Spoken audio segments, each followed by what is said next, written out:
सर्व के स्नेही, सर्व के सहयोगी, श्रेष्ठ आत्मा बनने की, परिवर्तन शक्तिवान बनने की, स्वयं को प्रत्यक्ष कर बाप को प्रत्यक्ष करने की, सदा समाधान स्वरूप विश्व परिवर्तक बनने की,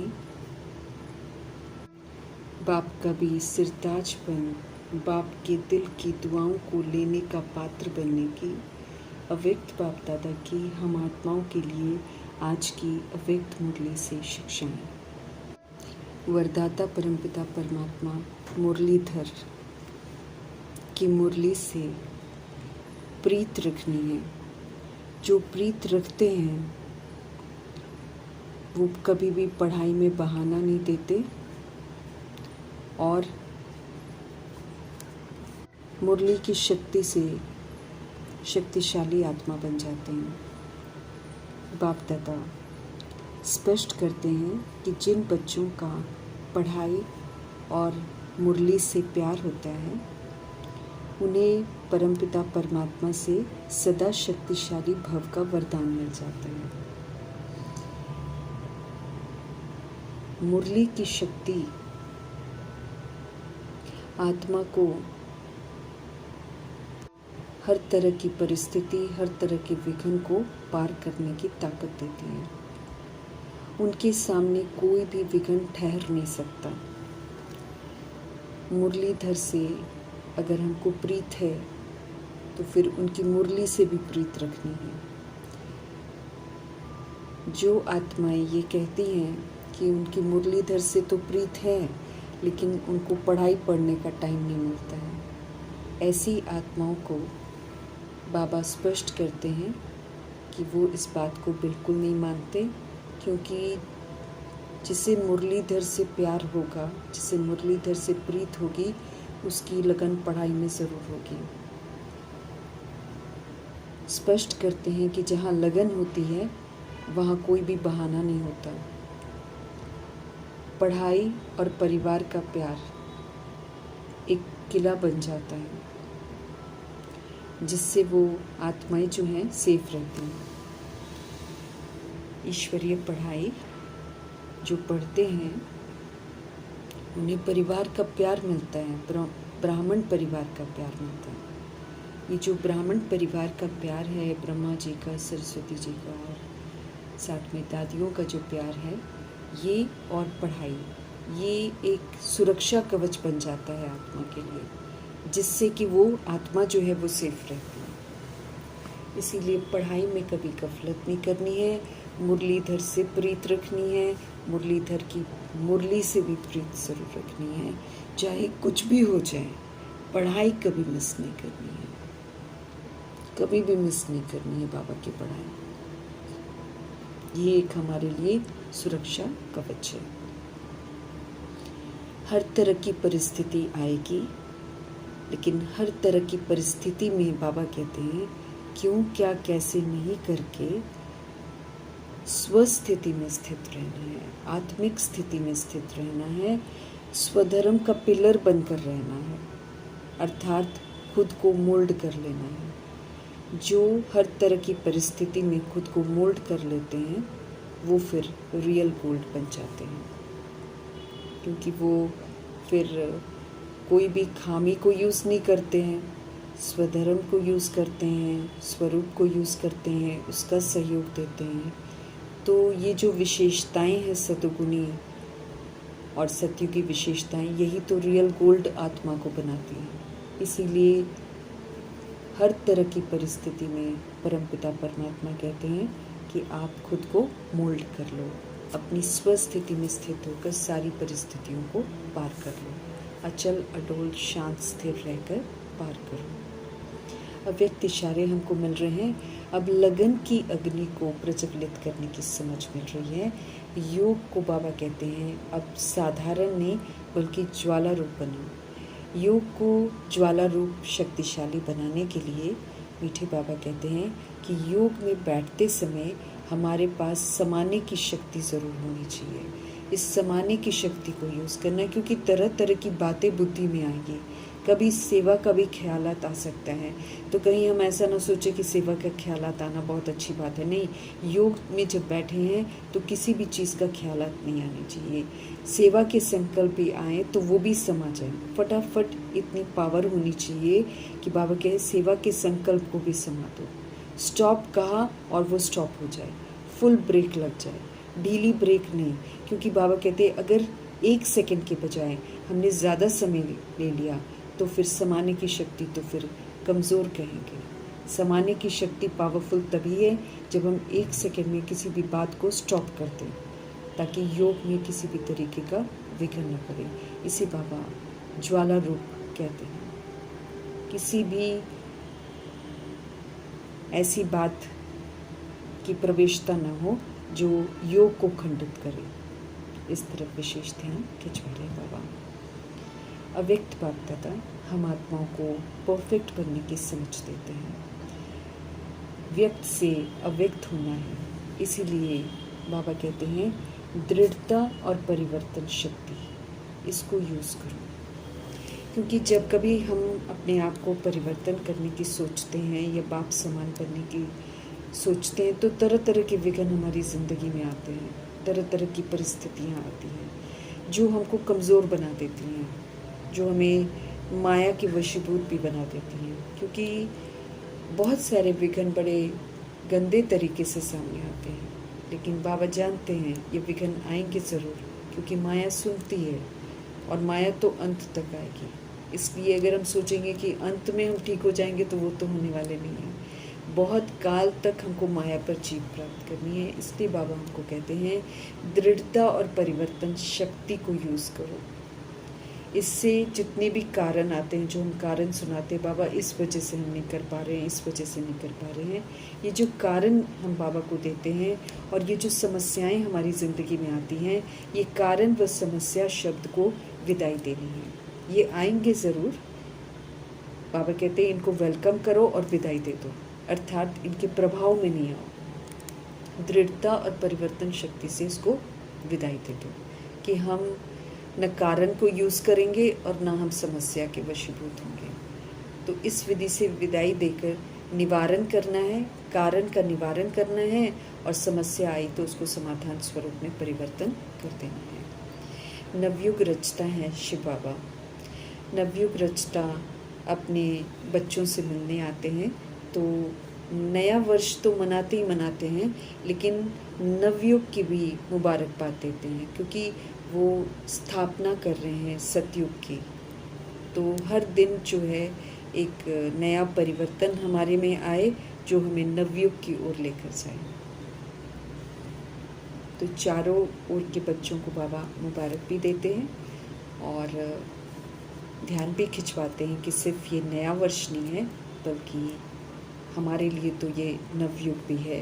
हर दिन हमारे लिए नया वर्ष है, हर दिन हमारे में नया परिवर्तन हो, इस तरफ हमारा ध्यान खिंचवाते हैं। हमको नवयुग सदा याद रहना चाहिए, क्योंकि नवयुग में जाने के लिए फिर हमको विशेषताएं नवयुग की धारण करनी है। ऐसे ही हम नहीं जा सकते हैं। तो जितना हम इसकी विशेषता को धारण करेंगे उतना ये हमारे नैनों के सामने आ जाएगा।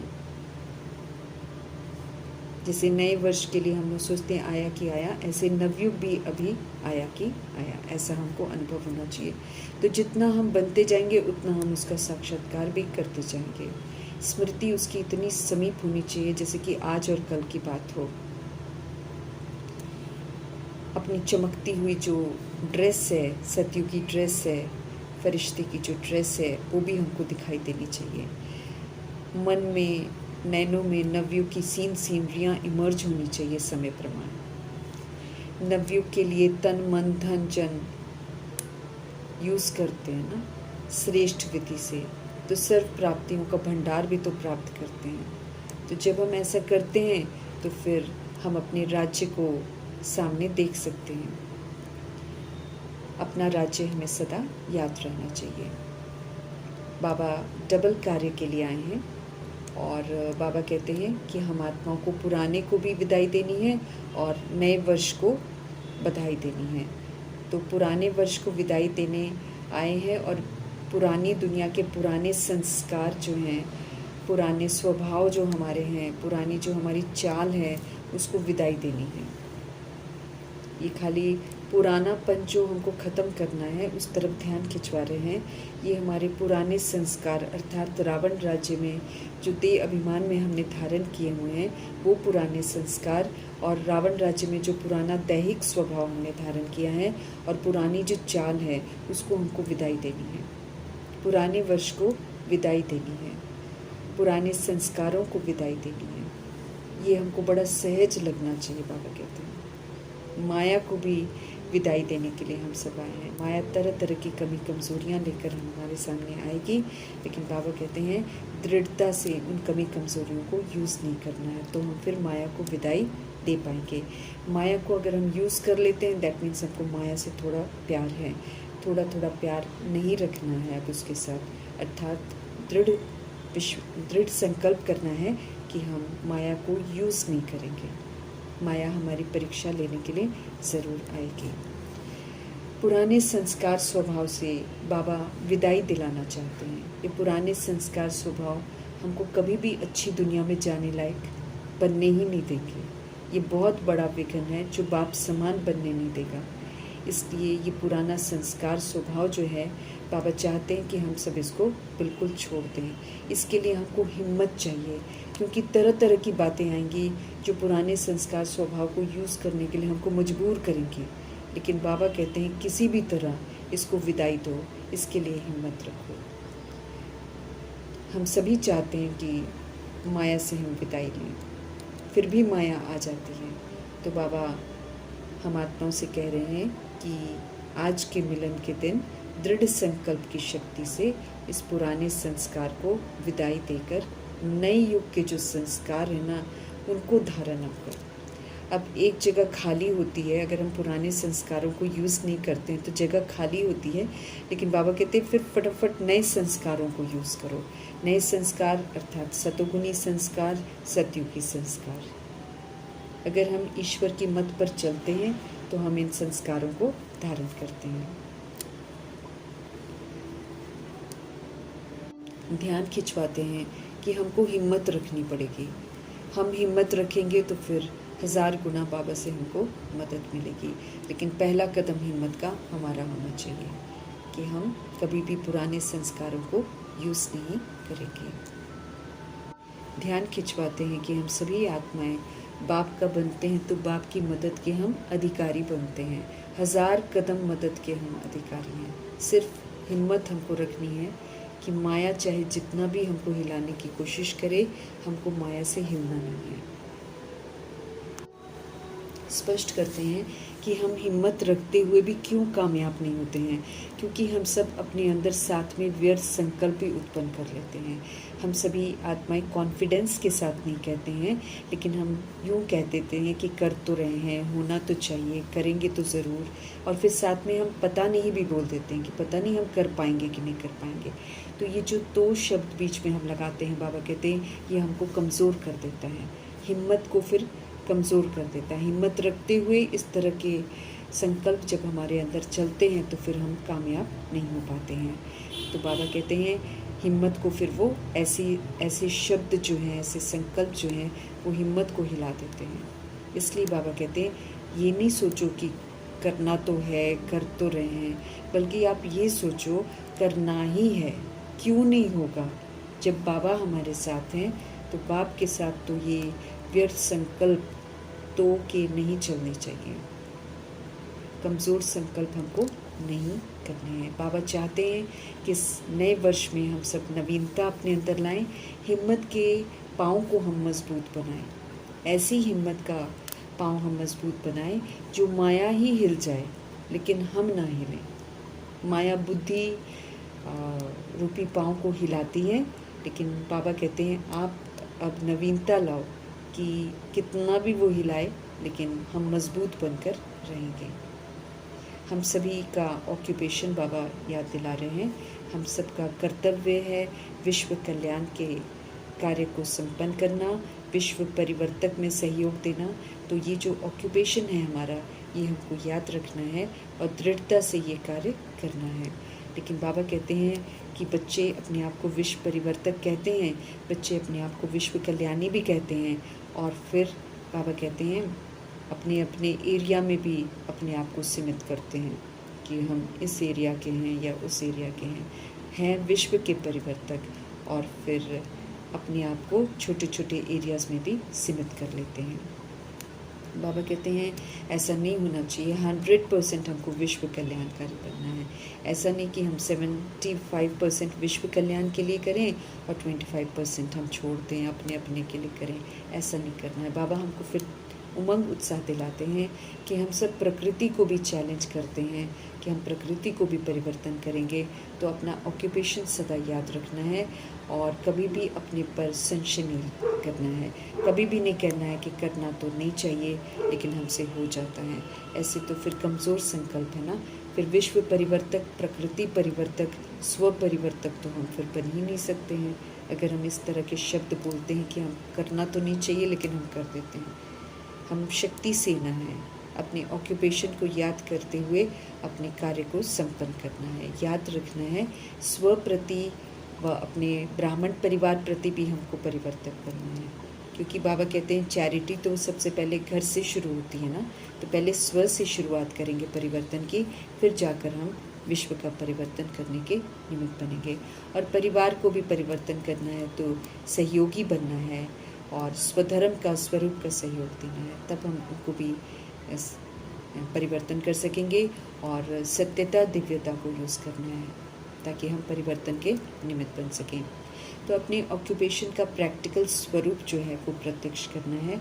स्व परिवर्तन हर आत्मा चाहती है, बाप दादा भी चाहते हैं कि हम सभी स्व परिवर्तन करें।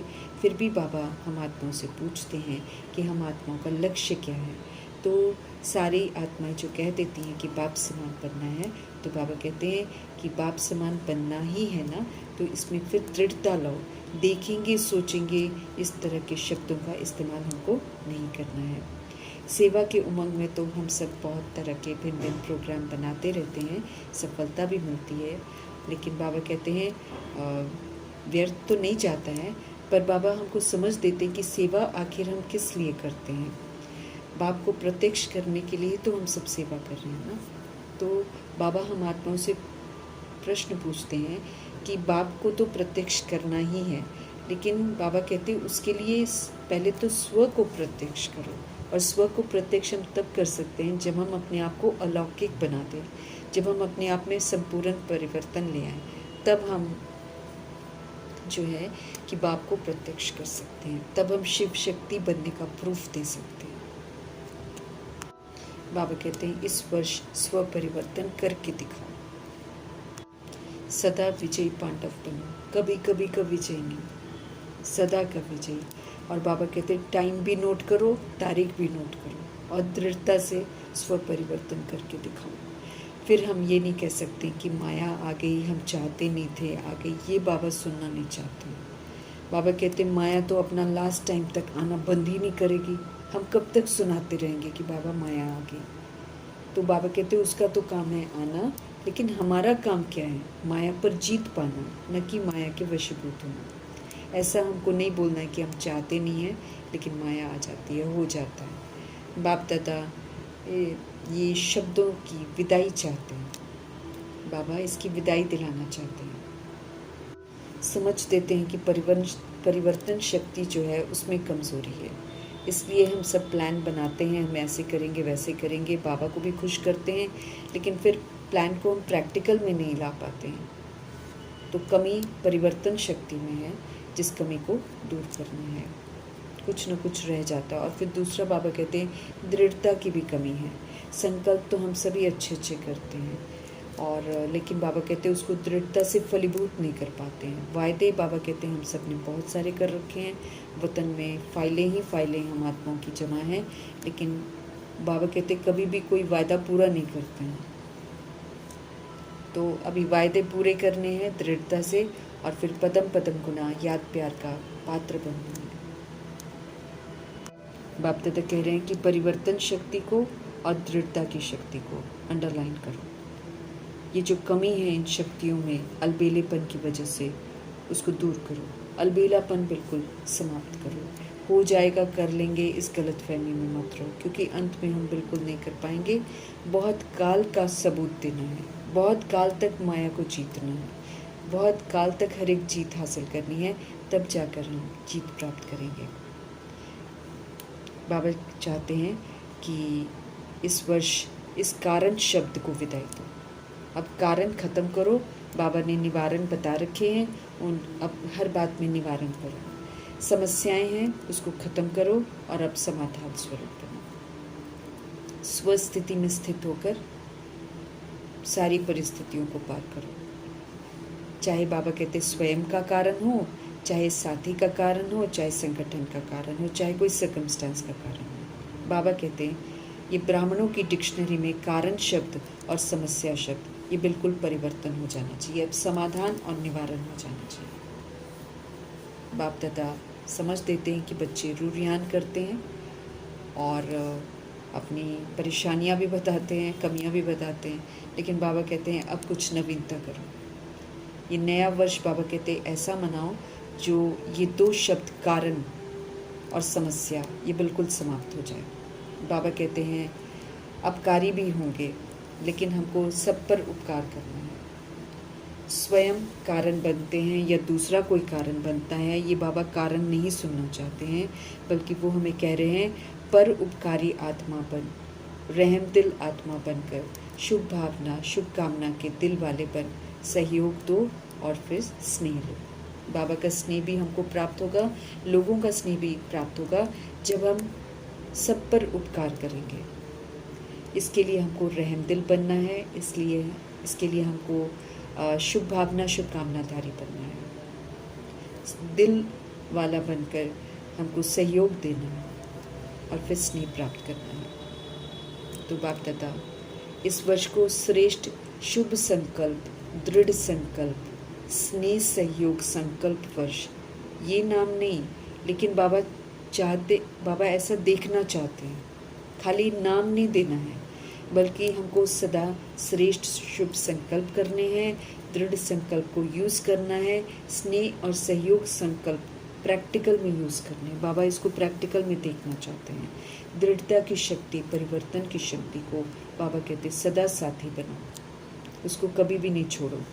कुछ भी नेगेटिव बाबा कहते कोई भी दे, लेकिन जैसे आप दूसरों को कोर्स कराते हो कि नेगेटिव को पॉजिटिव में बदली करो, तो बाबा कहते आप स्वयं नेगेटिव को पॉजिटिव में चेंज नहीं कर सकते हो क्या? हमको भी उसको चेंज करना है। दूसरा फिर बाबा कहते हैं आत्माएं जो हैं इस समय परवश होती हैं, तो परवश आत्माओं पर रहम करना है। तो बाबा कहते जब जड़ चित्र जो मूर्तियाँ बनती हैं वो उससे भी लोग जो हैं ऐसा अनुभव करते हैं कि उनकी मनोकामनाएं पूरी हो जाती हैं और जड़ चित्र इतने रहमदिल दिखाई देते हैं। तो बाबा कहते आप तो चैतन्य में हो ना, तो चैतन्य में रहमदिल बनो, तभी तो इस तरह के मंदिर यादगार बनते हैं। उन आत्माओं के ही तो बनते हैं जो संगम में रहमदिल बनकर सभी आत्माओं को सहयोग देते हैं। तो परवश आत्मा पर हमको रहम करना है। तो कोई भी चित्र, जड़ चित्र जो है, कोई भी उसके आगे जाते हैं तो यही मांगते हैं कि दया करो, हम पर कृपा करो, हम पर रहम करो, मर्सी मर्सी कहते हैं। तो बाबा कहते सबसे पहले अब अपने ऊपर तुम रहम करो, फिर बाबा कहते ब्राह्मण परिवार के ऊपर रहम करो। अगर कोई परवश है, बाबा कहते अगर कोई संस्कारों के वश है, कमज़ोर है, तो बाबा कहते उस समय वो आत्मा बेसमझ है। तो बाबा कहते बेसमझ जो आत्मा है, जो गलत काम कर रही है, उस पर क्रोध मत करो। क्रोध की रिपोर्ट बाबा के पास बहुत आती है। क्रोध नहीं तो फिर उसके बाल बच्चे से हमको बड़ा प्यार है, तो हम में रोब आ जाता है, हमें ईर्ष्या आ जाती है, हमें चिड़चिड़ापन आ जाता है। तो बाबा कहते हैं वो जो गलत काम करती है आत्मा, उस पर रहम करो, उसके लिए शुभ भावना शुभ कामना करो, ताकि वो इस कमज़ोरी से मुक्त हो जाए, गलत काम ना करे। तो जैसे परिवार में होता है ना, बाबा कहते बड़े बच्चों से प्यार कम हो जाता है और पोतरे दोतरों से प्यार ज़्यादा होता है। इसी तरीके से क्रोध अगर नहीं भी करते हैं तो बाबा कहते रोब का उल्टा नशा चढ़ जाता है। तो इससे भी हम भिन्न भिन्न तरह के नशे में आकर, बुद्धि का नशा, ड्यूटी का नशा, सेवा के कोई विशेष कर्तव्य का नशा, ये वाला रोब आ जाता है। तो बाबा कहते हैं इस समय हमको क्या करना पड़ेगा, दयालु बनना पड़ेगा, कृपालु बनना पड़ेगा। अब आत्माएं तो उल्टे काम करेंगी, लेकिन हमको उनको दया और कृपा का सहयोग देना पड़ेगा। तो बाबा कहते हैं इस समय सारा वर्ष कड़वापन मत दिखाना, ये कड़वापन हमको अंदर से ख़त्म करना पड़ेगा। बाबा हमारे मुख मीठा करते हैं ना, दुनिया दूसरी मिठाई से मुख मीठा करती है, लेकिन बाबा कहते आपका मुखड़ा मीठा हो, आप इसमें से कड़वाहट सारी निकाल दो, आप रहम दिल बनो, आप क्षमाशील बनो, जो गलत करता है उसको क्षमा करो, अपने मुखड़े में रूहानियत के स्नेह को लाओ, अपना मुखड़े में मुस्कुराहट लेकर आओ, कड़वापन छोड़ दो। मेजॉरिटी बाबा कहते हैं जब बाप दादा से रूरियान करते हैं बच्चे तो अपनी सच बात सुनाते हैं, और तो कोई सुनता नहीं है, बाबा तो सुनते हैं ना। तो मेजॉरिटी की रिज़ल्ट में बाबा कहते हैं और विकारों से क्रोध और क्रोध के बाल बच्चे की रिपोर्ट्स आता है। अब परिस्थितियां हमारे पास आएंगी, व्यक्ति ऑपोजिशन करेंगे, तंग भी करेंगे, माया तंग करवाती है, लेकिन बाबा कहते आप क्षमाशील और रहम दिल बनकर उनको माफ़ करते हुए मन ही मन उनको शुभ भावना शुभकामना दो। तो नए वर्ष में बाबा होमवर्क दे रहे हैं कि कड़वाइश जो है, ये जो कड़वापन है उसको निकाल दो। बाबा चाहते हैं कि हम सब इसको निकाल दें, तो वायदा भी करते हैं, हम चाहते नहीं हैं, गुस्सा करना चाहते नहीं हैं, लेकिन फिर भी आ जाता है। तो बाप दादा ने कारण सुनाया कि दृढ़ता की कमी है। दृढ़ रहो, बाबा कहते आएंगी सिचुएशंस क्रोध वाली, लेकिन आप दृढ़ रहो। बाप के आगे संकल्प द्वारा वचन लेते हो ना, लेकिन बाबा कहते दृढ़ता ही ऐसी पावर है जो दुनिया वाले भी कहते कि शरीर चला जाए लेकिन वचन न जाए। बाबा कहते इसके लिए आपको मरना पड़े जीते जी, आपको झुकना पड़े, आपको बदलना पड़े, आपको सहन करना पड़े, लेकिन वचन में दृढ़ रहना ही है। हर कदम में सफलता मूर्त बनना है, क्योंकि दृढ़ता सफलता की चाबी है। ये चाबी सभी के पास है, लेकिन समय पर बाबा कहते गुम हो जाती है। जब जैसे कोई आत्मा गलत काम करती है, उस समय दृढ़ता को यूज़ करके अपने आप को शांत रखना है, कड़वाहट नहीं लानी है, गुस्सा नहीं करना। लेकिन बाबा कहते उस समय दृढ़ता खत्म हो जाती है, चाबी गुम हो जाती है। तो बाबा कहते हैं चाबी गुम ना करो, नवीनता करनी है, स्व के, सहयोगियों के और विश्व के परिवर्तन की हमको नवीनता करनी है। करना है ना, बाबा कहते सोचना नहीं है, ये नहीं सोचना है पहले दूसरे करे, बड़े करे, नहीं। हर एक बच्चा बाप के अधिकारी है, चाहे कोई पहली बार आया है तो वो भी पहले परिवर्तन कर दे, ये ना वेट करे कि बड़े करे फिर हम करें। मेरा बाबा कह दिया तो हर आत्मा अधिकारी है, श्रीमत पर चलने की भी अधिकारी है, सर्व प्राप्तियों की भी अधिकारी है। तो बाबा कहते हैं इस अधिकार को प्राप्त करो, फिर बाप दादा प्राइज देंगे, बाप दादा उसे गोल्डन कप देंगे, फिर वो आत्मा गोल्डन एजेड दुनिया में जाएगी। तो हमें सिर्फ अपने को नहीं बनाना है, हमें साथियों को भी बनाना है, क्योंकि बाप दादा ने देखा है कि बच्चों के परिवर्तन के बिना विश्व का परिवर्तन ढीला हो रहा है। जब तक हम परिवर्तन नहीं करेंगे, ये विश्व में अत्याचार बढ़ते जा रहा है, ये बदलेगा नहीं। और आत्माएं जो हैं वो नए नए प्रकार के दुख के पात्र बने जा रही हैं। कितने लोग मर रहे हैं, कितने लोग दुख पा रहे हैं, बीमारियों से जूझ रहे हैं, क्योंकि हम परिवर्तन नहीं कर रहे हैं, इसलिए भ्रष्टाचारी बढ़ती जा रही है। दुख अशांति के नए नए कारण बनते ही जा रहे हैं। तो बाबा अभी बच्चों के दुख की पुकार सुनते हुए परिवर्तन करना चाहते हैं, और हम आत्माओं को बोलते हैं, हे मास्टर सुखदाता बच्चे, अब दुखियों पर रहम करो, अब स्व परिवर्तन करो। भगत भी भक्ति कर करके थक गए हैं, भक्तों को भी मुक्ति का वर्षा दिलाना है। बाबा कहते रहम करो सब पर, अपनी ही सेवा में, अपनी ही दिनचर्या में मत बिजी रहो, आप निमित्त हो। और हर बच्चा जो मेरा बाबा कहता है वो विश्व परिवर्तन के निमित्त है। तो विश्व परिवर्तन का कार्य पूरा करने के लिए पहले स्व परिवर्तन करना है। बाबा कहते हैं भक्तों की आश भी पूरी करो, दुखियों को दुखों से छुड़ाओ, मुक्ति धाम में शांति दिलाओ, ये गिफ्ट सबको दो। ब्राह्मण परिवार में हर आत्मा को दिल का स्नेह देना है, सहयोग देना है, उनके कार्य में साथ खड़े होना है, तो सहयोग हो जाएगा। तो गिफ्ट का स्टॉक हमको अपने पास बहुत सारा पूरा करना है। बाबा कहते स्नेह का स्टॉक पूरा करो, सहयोग का स्टॉक पूरा करो। हर बात में हमको स्नेही बनना है और सहयोग देना है। मुक्ति दिलाने की शक्ति को जमा करना है। बाबा कहते हैं ये स्टॉक रहेगा तभी आप दूसरों को दे सकेंगे। और स्टॉक जमा करके फिर फ्राक दिली से उसको सेवा में लगाना है। ये नहीं कि अपने लिए बना कर रख लेना, नहीं, सेवाओं में भी लगाना है। सिर्फ जमा नहीं करना, बाबा कहते दाता बनकर सबको देते जाओ, देते जाओ। और अपने को मन का मालिक अनुभव करके 1 सेकंड में, बाबा कहते मन को एकाग्र करना सीखो। मन को ऑर्डर करो, 1 सेकंड में अपने स्वीट होम में पहुंच जाए, 1 सेकंड में अपने राज्य स्वर्ग में पहुंच जाए। मन हमारा ऑर्डर मानता रहे, कभी भी हलचल में ना आए। मालिक को योग्य बनना है, अर्थात मैं आत्मा जो हूँ मैं योग्य बनूँ, मैं शक्तिशाली बनूँ। मन नहीं माने हो ही नहीं सकता है, बाबा कहते हैं। तो अभी हमको अभ्यास करना है, 1 सेकंड में सभी को अपने स्वीट होम में पहुंचना है। अभ्यास सारे दिन में, बाबा कहते बीच बीच में करने का अटेंशन रखो। मन की एकाग्रता स्वयं को भी और वायुमंडल को भी पावरफुल बनाती है। बाबा कहते इस एकाग्रता को यूज़ करो, मन को एक प्रभु में एकाग्र करो।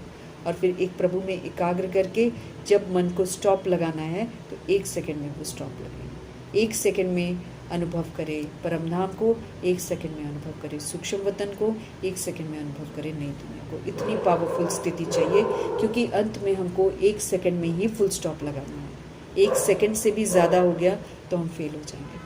तो स्वयं को और वायुमंडल को पावरफुल बनाना, परफेक्ट बनाने वाले अव्यक्त बाप दादा जी का